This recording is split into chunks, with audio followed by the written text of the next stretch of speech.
Berlin, April 1945. The greatest war machine Europe had ever seen was collapsing in flames.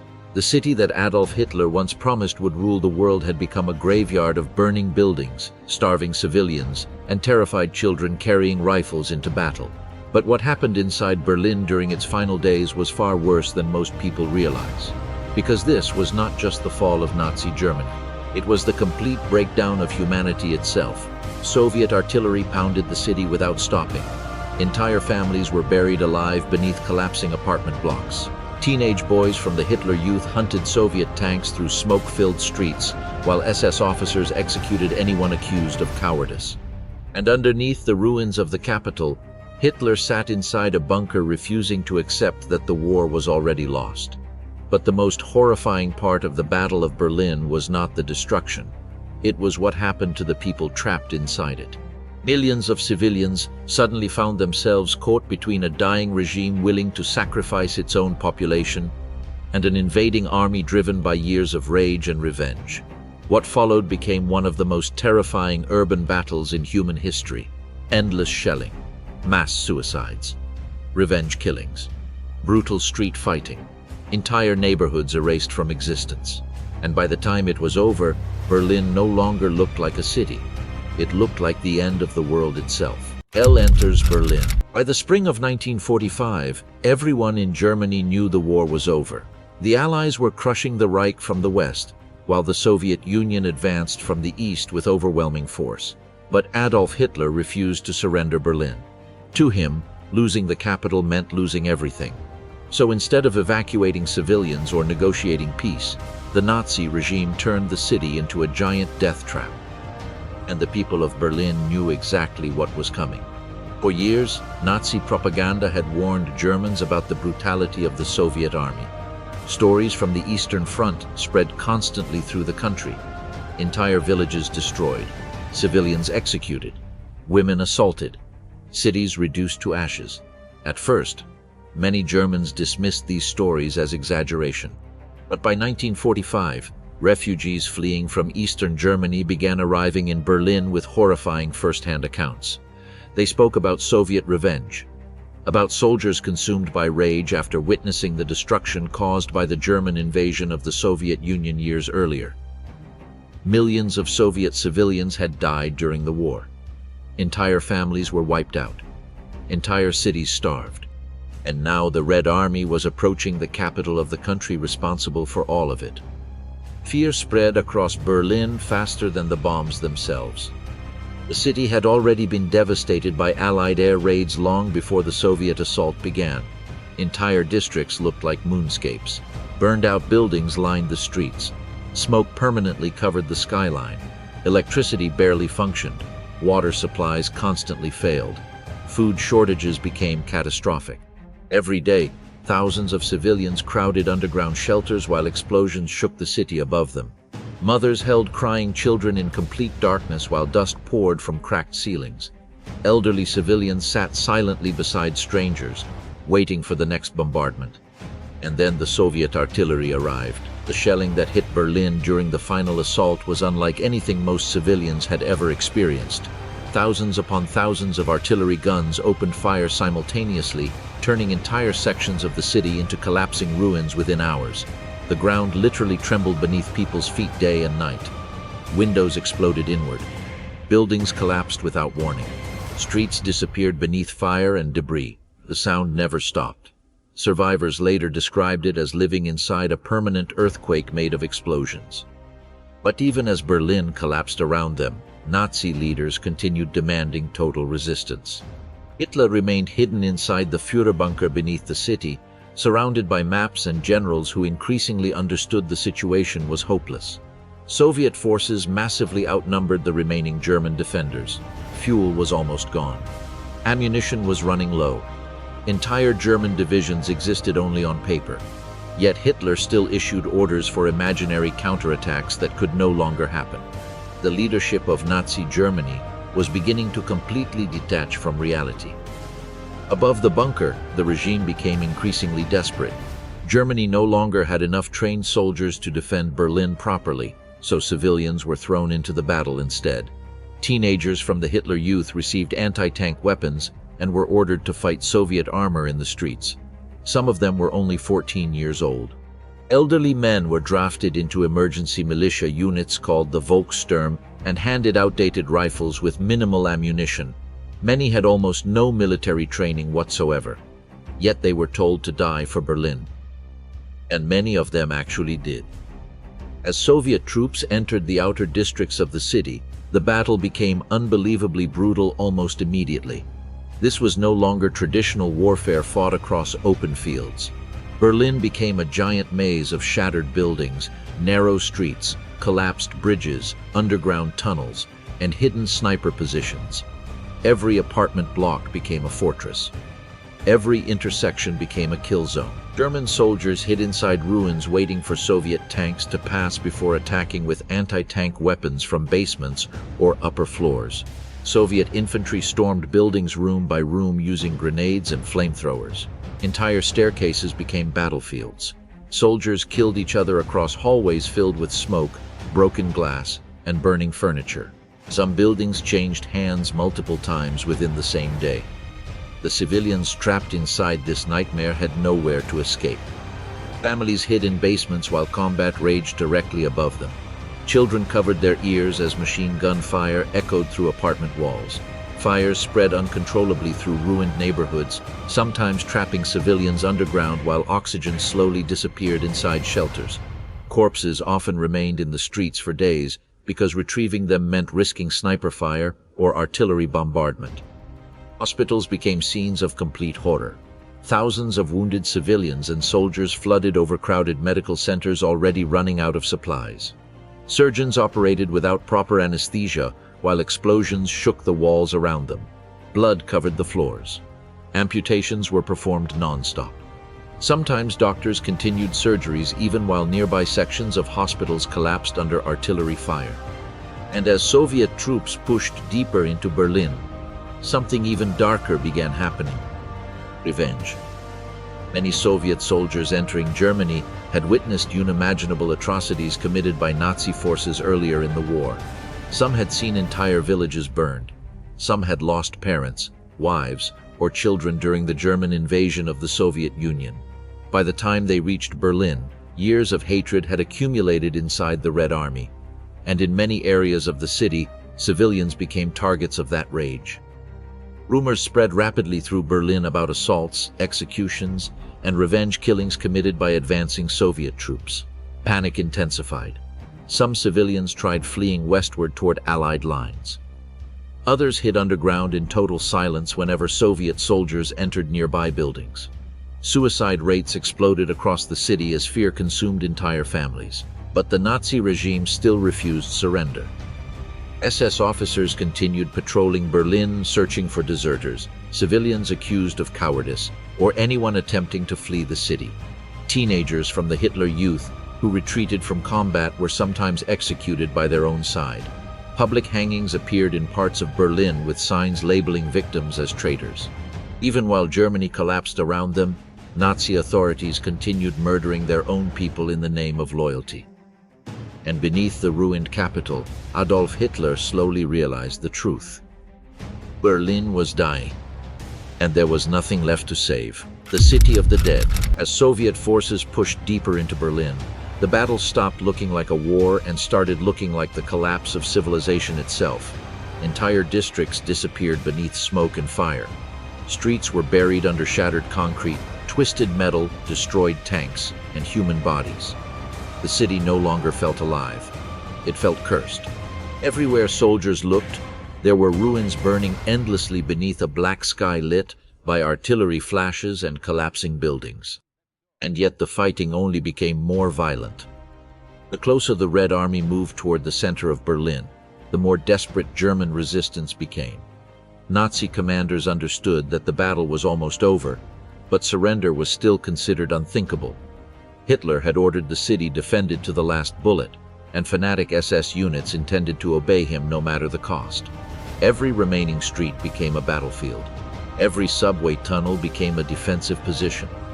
Every destroyed apartment block became a fortress filled with terrified soldiers waiting for Soviet troops to appear through the smoke. The combat inside Berlin was unbelievably brutal because there was no safe distance anymore. Soldiers fought face to face inside stairwells, basements, bedrooms, and collapsed hallways. Flamethrowers blasted through windows to clear fortified rooms. Grenades bounced through dark corridors filled with wounded men screaming for medics that would never come. Sometimes entire buildings caught fire while soldiers from both sides were still trapped inside them. The smell of Berlin during those final days became unforgettable to survivors.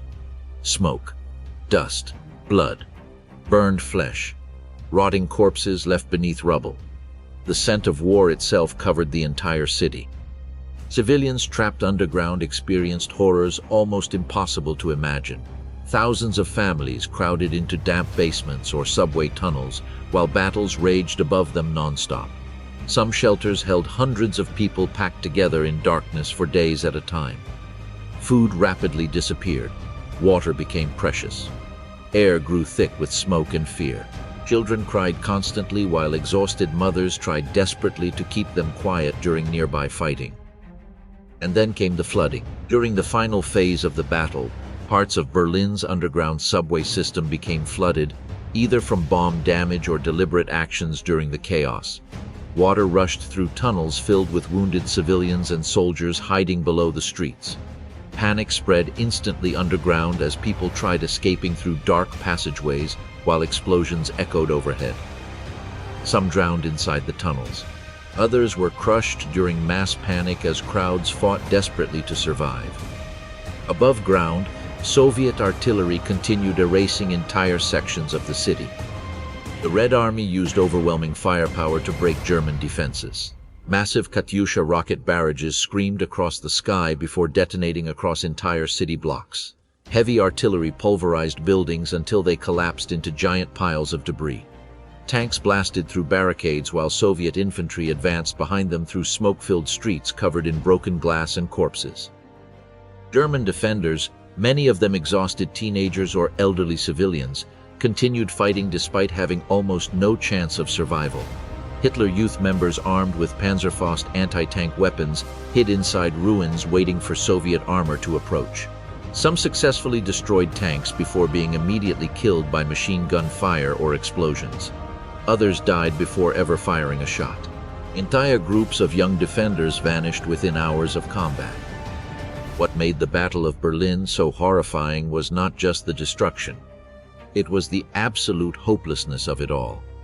Everyone inside the city understood the end was coming, but nobody could stop the slaughter. Inside hospitals, the situation became catastrophic. Doctors ran out of medicine, bandages, and surgical equipment while thousands of wounded civilians and soldiers flooded every available room. Hallways overflowed with dying patients. Blood soaked through floors. Some wounded men begged doctors to kill them because the pain had become unbearable. Others simply waited in silence for death while artillery explosions shook the walls around them. Outside, the civilian population collapsed psychologically. Fear of Soviet revenge consumed Berlin. Stories spread rapidly about women being assaulted in captured districts. Entire families locked themselves inside basements trying to avoid Soviet patrols. Many civilians believed death would be preferable to capture. Suicide rates exploded across the city as people swallowed poison, shot themselves, or killed entire families before Soviet troops could arrive. Some scenes inside Berlin became truly horrifying. Parents killed their own children before taking their own lives. Entire families were discovered dead inside apartments beside Nazi flags or photographs of Hitler. In many cases, people had been psychologically destroyed by years of propaganda warning them that surrender meant annihilation. They genuinely believed there was no future left after Germany's defeat. Meanwhile, Nazi leadership itself was collapsing into madness. Inside the Führerbunker, Adolf Hitler's mental and physical condition rapidly deteriorated. Witnesses described him as pale, shaking uncontrollably, and increasingly disconnected from reality. Even as Soviet forces fought only blocks away, Hitler still obsessed over imaginary military operations that no longer existed. Generals attempted explaining that Berlin was surrounded and doomed, but Hitler refused to fully accept it. The atmosphere inside the bunker became terrifyingly surreal. Above them, the city was being destroyed. Explosions constantly shook the underground rooms. The sound of Soviet artillery could be heard day and night. Staff members whispered openly about suicide. Some Nazi officials drank heavily while others quietly planned escape attempts. Yet Hitler continued speaking about loyalty, betrayal, and impossible victories while the Reich collapsed around him. And outside the bunker, the SS became even more ruthless. Deserters were executed publicly. Civilians accused of cowardice were hanged in the streets. Soldiers attempting retreat were sometimes shot by their own officers. Nazi authorities no longer fought to save Germany. They fought to delay defeat for a few more hours, even if it meant sacrificing every remaining civilian in Berlin. By late April, the city barely resembled a capital anymore. Entire neighborhoods were silent except for distant gunfire and collapsing buildings. Fires burned the final collapse of Hitler's empire. By the final days of April 1945, Berlin had become a dying city buried beneath smoke, fire, and terror. Soviet troops were now only blocks away from the center of Nazi power itself. The Reichstag, the government district, and Hitler's bunker were all within reach of the Red Army. The Third Reich, which once dreamed of conquering the world, had been reduced to a few shattered streets defended by exhausted soldiers, terrified teenagers, and fanatics who refused to surrender. And inside the Führerbunker, Adolf Hitler finally understood the truth. Germany was finished. Witnesses later described the atmosphere inside the bunker as completely surreal. The walls shook constantly from Soviet artillery impacts above. Dust fell from the ceilings during bombardments. Telephone lines failed one after another as communication with the outside world collapsed. Officers moved through underground hallways with hollow expressions, knowing the end was now only hours away. Yet even then, Hitler still searched for someone to blame. He accused his generals of betrayal. He raged about cowardice and incompetence while Soviet forces destroyed Berlin overhead. The dictator who once stood before millions promising a 1,000-year empire was now hiding underground, surrounded by maps that no longer mattered and armies that no longer existed. Outside the bunker, the battle reached its most horrifying phase. The Soviet advance through central Berlin became unbelievably violent because German defenders understood there was nowhere left to retreat. Every building near the government district became a fortress. SS soldiers fought with suicidal determination, while Soviet troops blasted apart entire structures using tanks, artillery, and flamethrowers. Streets vanished beneath smoke so thick that soldiers sometimes fought enemies they could barely even see. The Reichstag became one of the bloodiest symbols of the entire battle. To the Soviet Union, capturing the Reichstag represented the destruction of Nazi Germany itself. Soviet commanders wanted the red flag raised above the building no matter the cost. German defenders inside understood the same thing. As a result, the fighting around the structure became absolute chaos. Machine guns fired from shattered windows while Soviet troops advanced through craters and burning debris. Artillery smashed into the building repeatedly. Soldiers fought room by room through smoke-filled corridors covered in rubble and blood. Grenades exploded inside dark chambers while wounded men screamed beneath collapsing ceilings.